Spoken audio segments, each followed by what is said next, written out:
കിഷ്കിന്ധാ കാണ്ഡം.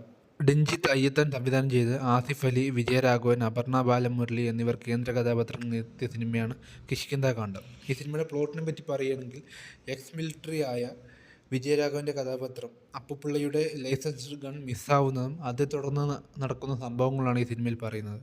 Direction, ഇതിലെ Ranjith അയ്യത്താൻ്റെ direction വളരെ സൂപ്പറായി തന്നെ ഉണ്ടായി. പ്രത്യേകിച്ച് ആ ഒരു ലൊക്കാലിറ്റി, ആ ഒരു മൂഡ് സെറ്റ് ചെയ്യാൻ പുള്ളിക്ക് വളരെ നന്നായി, മൂഡ് ആ മിസ്റ്ററിക്ക് ഒരു നിഗൂഢമായ അറ്റ്മോസ്ഫിയർ എല്ലാം സെറ്റ് ചെയ്യാൻ വളരെ നന്നായി തന്നെ പുള്ളിക്ക് സാധിച്ചിട്ടുണ്ട്. ആദ്യം തൊട്ട് അവസാനം വരെ വളരെ നല്ല രീതിയിലൊരു മേക്കിംഗ് ആണ് രഞ്ജിത്ത് അയ്യത്താൻ്റെ ഭാഗത്തുനിന്ന് ഈ സിനിമയിൽ കാണാൻ പറ്റുന്നത്. ഇതിൻ്റെ സ്ക്രീൻ പ്ലേയെ പറ്റിയാണ് പറയുന്നത്. ഈ സിനിമയുടെ നട്ടല് എന്ന് പറയുന്നത് ഇതിൻ്റെ സ്ക്രീൻ പ്ലേ റൈറ്റിംഗ് തന്നെയാണ്. അതിന് ഈ ബാഹുൽ രമേശ് എന്ന് പറഞ്ഞ പുള്ളീനെ അപ്രിഷ്യേറ്റ് ചെയ്യുക തന്നെ വേണം.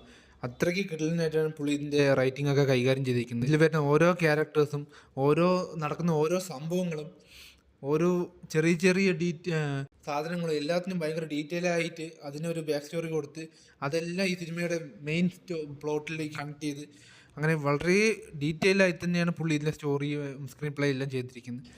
ഒരു സ്ലോ ബേണിംഗ് ആയിട്ടാണ് ഇതിൻ്റെ സ്ക്രീൻ പ്ലേ സ്റ്റാർട്ട് ചെയ്തത്. പക്ഷേ ക്ലൈമാക്സിനോട് അടുത്ത് എത്തുമ്പോൾ കിട്ടുന്ന ഒരു എഫക്റ്റൊക്കെ ഉണ്ട് ഇതിൻ്റെ സ്ക്രീൻ പ്ലേ. അതൊക്കെ വളരെ സൂപ്പറായി തന്നെ ചെയ്യാൻ പറ്റിയിട്ടുണ്ട് ഇതിൻ്റെ സ്ക്രീൻ പ്ലേക്ക് എന്ന് വേണം പറയാം. ഈ അടുത്ത കാലത്ത് കണ്ട ബെസ്റ്റ് സ്ക്രീൻ പ്ലേ എന്ന് എടുത്ത് പറയേണ്ടി വരും. പ്രത്യേകിച്ച് മലയാള സിനിമയിൽ കണ്ട ഒരു ബെസ്റ്റ് സ്ക്രീൻ പ്ലേ തന്നെയാണ് ഈ സിനിമയിലുള്ളത്.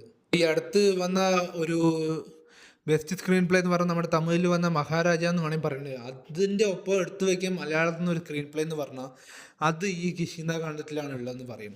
അത്രയ്ക്ക് കിടിലാണ് എൻ്റെ സ്ക്രീൻ പ്ലേ. പിന്നെ സിനിമാറ്റോഗ്രാഫി ബാഹുൽ രമേശ് തന്നെയാണ് എൻ്റെ സ്ക്രീൻ പ്ലേ ചെയ്ത് ബാഹുൽ രമേശ് തന്നെയാണ് എൻ്റെ സിനിമാറ്റോഗ്രാഫിയും ചെയ്തിരിക്കുന്നത്. അതും വളരെ കിടിലമായിട്ട് തന്നെയാണ് പുള്ളി ചെയ്തിരിക്കുന്നത്.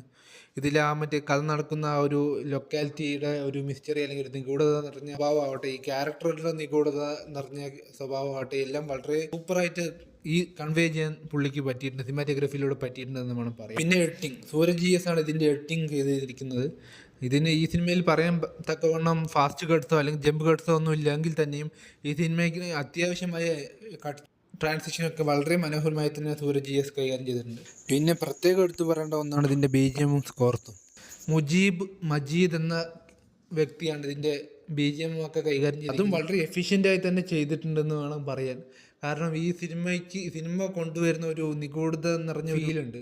അതൊക്കെ പ്രേക്ഷകരിലേക്ക് കൺവേ ചെയ്യാൻ ഏറ്റവും ഒരു നല്ല പങ്ക് വഹിച്ചത് ഇതിൻ്റെ BGM ആണെന്ന് വേണം പറയാം. ചില മിസ്റ്ററി റിവീലിംഗ് സീനുകളിലാവട്ടെ, ചില ഈവൻറ്റുകളിലാവട്ടെ, എല്ലാം വളരെ മികച്ച ഒരു ഹോണ്ടിങ് എന്ന് പറയാത്തക്കവണ്ണം ഒരു പ്രത്യേക ഒരു വൈബാണ് ഇതിൻ്റെ BGM എന്ന് പറയാം. അങ്ങനെ ഒരു സൂപ്പറായിട്ടുള്ളൊരു BGM ആൻഡ് സ്കോർസാണ് ഇതിൽ ചെയ്തിരിക്കുന്നത്. പെർഫോമൻസിൻ്റെ കാര്യത്തിൽ വരികയാണെങ്കിൽ വളരെ ചുരുങ്ങിയ ക്യാരക്ടേഴ്സ് ഈ സിനിമയിൽ ഉള്ളൂ. ആസിഫ് അലി, വിജയരാഘവൻ, അപർണ ബാലമുരളി, പിന്നെ സപ്പോർട്ടിംഗ് ആയിട്ട് സോമൻ, ജഗദീഷ്, നിലയ്ക്കൽ രവി, അങ്ങനെ വളരെ ചുരുങ്ങിയ ക്യാരക്ടേഴ്സ് മാത്രമേ ഉള്ളൂ. അവരെല്ലാം നല്ല പെർഫോമൻസ് തന്നെ ചെയ്തിരിക്കുന്നത്. എടുത്തു പറയേണ്ടത് നമ്മുടെ ആസിഫ് അലി ആൻഡ് വിജയരാഘവൻ്റെ ക്യാരക്ടർ. ഒരു രക്ഷയില്ലാത്ത ക്യാരക്ടേഴ്സ് ആൻഡ് ഒരു രക്ഷയില്ലാത്ത പെർഫോമൻസ് എന്ന് വേണം പറയാം. പ്രത്യേകിച്ച് ആസിഫ് അലി ഇപ്പോൾ ലാസ്റ്റ് വന്ന കുറച്ച് സിനിമയിലൊക്കെ പുള്ളിയുടെ ഇത് തെളിയിച്ച് വന്നുകൊണ്ടിരിക്കുകയാണ്.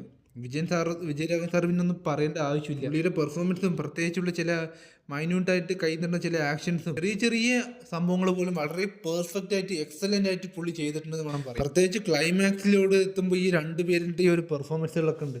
അതൊക്കെ ഒരു രക്ഷയില്ലെന്ന് വേണം പറയാൻ. ഓവറോൾ പറയുകയാണെങ്കിൽ one of the best cinema in Malayalam thrillers എന്ന് വേണം പറയാം. അത്രയ്ക്ക് കിടിലനായിട്ടാണ് ഈ സിനിമ ചെയ്തു വെച്ചിരിക്കുന്നത്. ഫസ്റ്റ് ഹാഫിൽ വരുന്ന ചില മിസ്റ്റേക്കുകൾ, ബ്ലാങ്ക്സ് ഒക്കെ കൈകാര്യം ചെയ്ത് സെക്കൻഡ് ഹാഫിൽ വരുന്നത്, അതും ഇതിലും ഒരു സ്പൂൺ ഫോഡിങ്ങും ഇല്ല എന്നാണ് പറയാനുള്ളത്. കാരണം ഇതിൽ ഫസ്റ്റ് ഹാഫിൽ നമുക്ക് ഇട്ട് തരുന്ന ബ്ലാങ്കുകളൊക്കെ ഓട്ടോമാറ്റിക്കായിട്ട് നമ്മളെ കൊണ്ട് തന്നെ ഈസിയായി മനസ്സിലാവണ പോലെ നമ്മൾ തന്നെ സ്വയം കാണുന്നവർ ഫീൽ ചെയ്യുന്ന രീതിയിലാണ് ഇതിൻ്റെ സ്ക്രീൻ പ്ലേയും എല്ലാം കൈകാര്യം ചെയ്ത് പോയിരിക്കുന്നത്. മസ്റ്റ് തിയേറ്ററിൽ വാച്ച് സിനിമയാണെന്ന് ഞാൻ പറയില്ല. കാരണം അതിൻ്റെ ആ ഒരു മിസ്റ്ററി നിറഞ്ഞ ഫീലും, ആ ഒരു അന്തരീക്ഷവും, ആ ഒരു ലൊക്കാലിറ്റിയും, അവിടെയുള്ള ക്യാരക്ടേഴ്സ് എല്ലാം ഫീൽ ചെയ്യണമെങ്കിൽ ഇത് തിയേറ്ററിൽ തന്നെ വന്ന് എൻജോയ് ചെയ്താലേ പറ്റുള്ളൂ. ഈ സിനിമയിൽ തന്നെ പറയുന്ന പോലെ ചില സിനിമകൾ തിയേറ്ററിൽ തന്നെ കാണണം. അങ്ങനെയുള്ള സിനിമകളിലൊന്നാണിത്. സോ തിയേറ്ററിൽ തന്നെ കാണണം. വൺ ഓഫ് ദി ബെസ്റ്റ് വീണ്ടും പറയണം, one of the best thrillers in Mollywood ever happened എന്ന് വേണമെങ്കിൽ പറയാം. ഇല്ലാതെ വന്നൊരു സിനിമയാണ് ഇത്രയും നല്ലൊരു സിനിമ ആയിട്ട് പോലും. അതുകൊണ്ട് ഇത് തിയേറ്ററിൽ തന്നെ പോയി കണ്ട് വിജയിപ്പിക്കണം.